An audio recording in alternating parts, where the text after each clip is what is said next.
এই মুহূর্তের সবচেয়ে বড় খবর, ভাঙড়ে হামলার মুখে বিধায়ক নওশাদ সিদ্দিকী। রীতিমতো শতাধিক পুলিশের সামনে ইট ছোড়া হলো বিধায়কের গাড়িতে। আজ কলকাতার রানী রাসমণি রোডে আইএসএফের প্রতিষ্ঠা দিবস উপলক্ষে জনসভা ছিল। আর সেই জনসভায় যাওয়ার পথেই পুলিশের সামনে ভাঙড়ের আইএসএফ কর্মীদের ওপর হামলা চালায় টিএমসি আশ্রিত দুষ্কৃতীরা।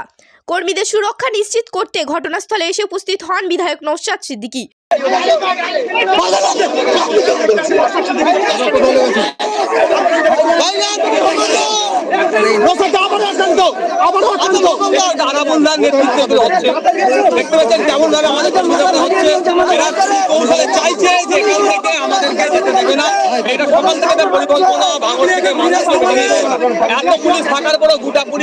সমর্থকদেরকে কি করছে পুলিশ? যদি ইচ্ছে করে সব সাফ করে ফেলবে, কিন্তু পুলিশ তো পুলিশের সামনে ফেলেছে। অর্থাৎ সেই অভিযোগ কিন্তু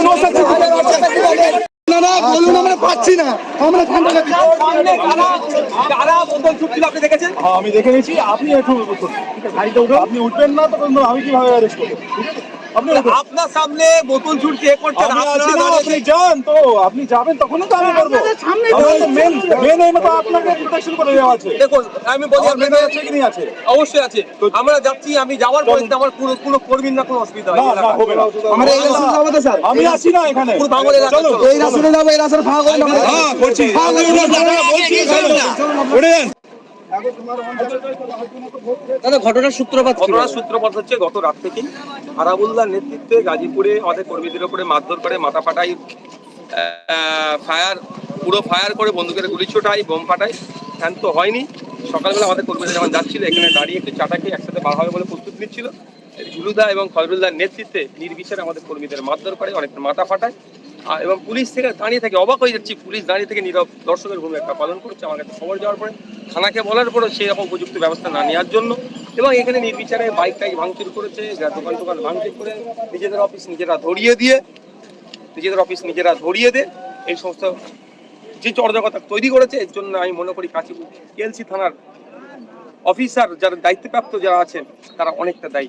দেখুন ওদের নাটক একটা দেখুন, এটা সামনে তো চোখের সামনে তো আমাদের পার্টি অফিস আছে তৃণমূলের, এটাতে কেউ ধরিয়েছে? ওটা ধরে দেওয়ার কেন?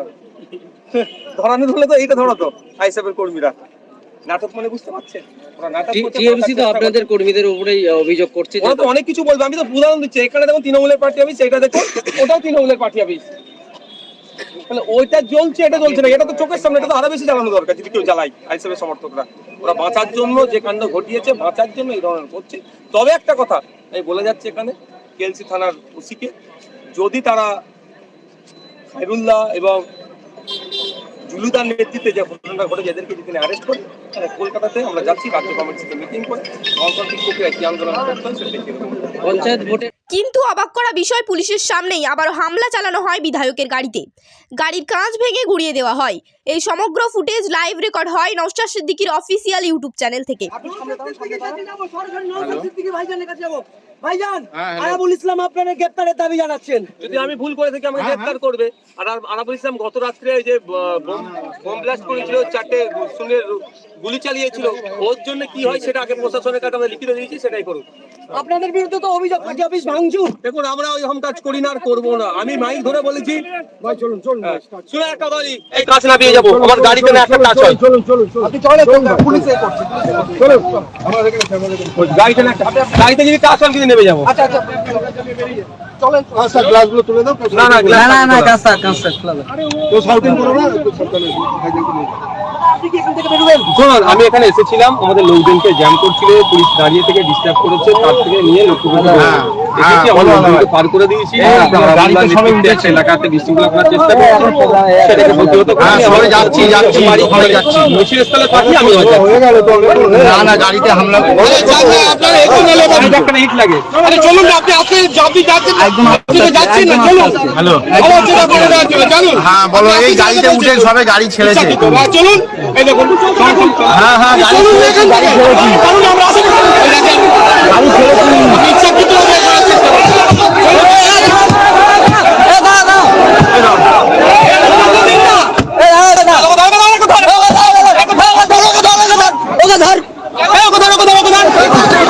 বিধায়ককে পুলিশের সামনে মারছে কি করছে?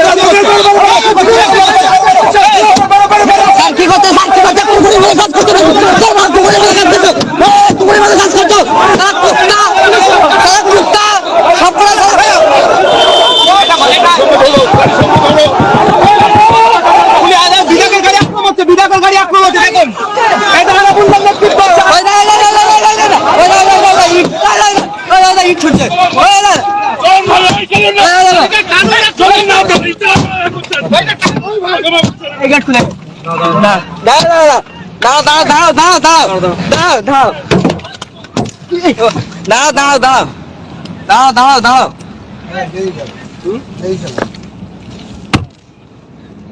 মোবাইলটা দেন।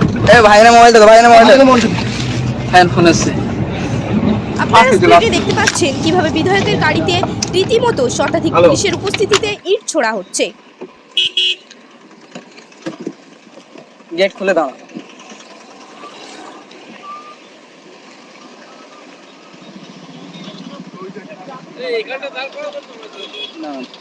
দাঁড়া দাঁড় করা গাড়ি ভাড়াবে না দাঁড় করা গাড়ি দাঁড় করা কলকাতা হবে এবার। আমাকে তো ডিসি স্যার দাঁড় করিয়ে মার খাওয়াবে। এই চলো চলো।